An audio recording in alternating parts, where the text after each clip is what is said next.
So what up mga kabi? Update sa ating mga lovebirds naman, sa ating mga algs, at sa ating mga parakits. Unahin natin dito yung parakits natin.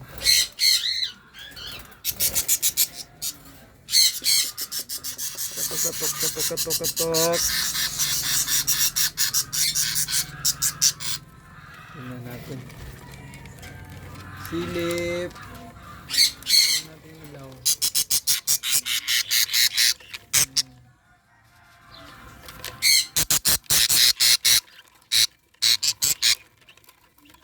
Dami.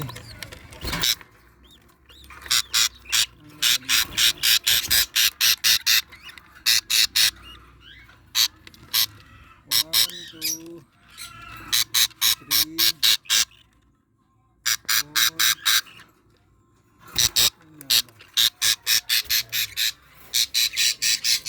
Ay bata. Yung mga kabi. Silipin din natin yung naglilimlim dito mga kabi.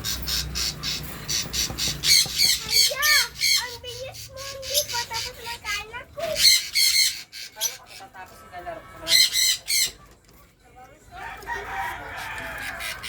Silipin natin ito. Ngayon na log na. Ala. Uy, natutisa na oh. 2, 4, 6.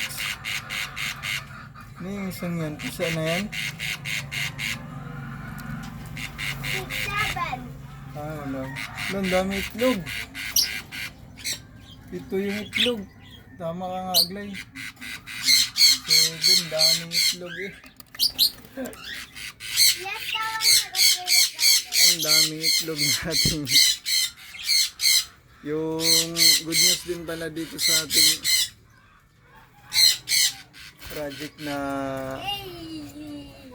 project natin na aqua.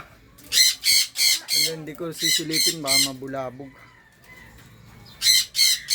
Then yung papisan natin dito,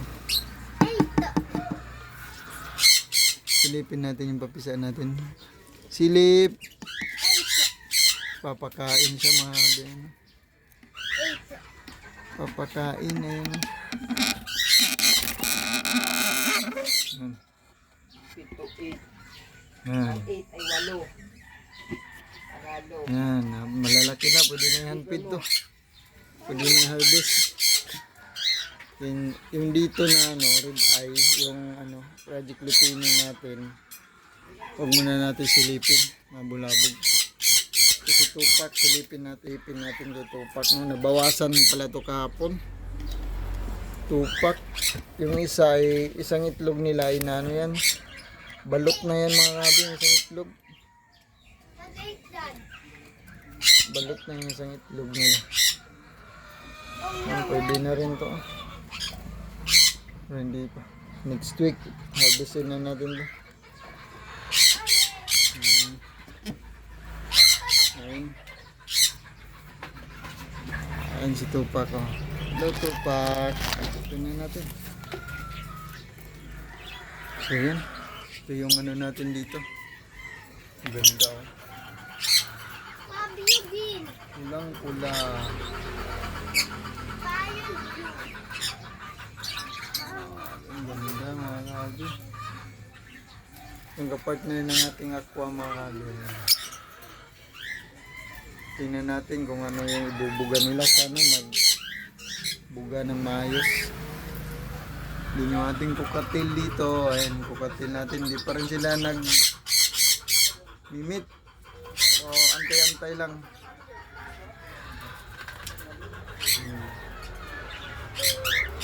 Bilibaw dun sa natin.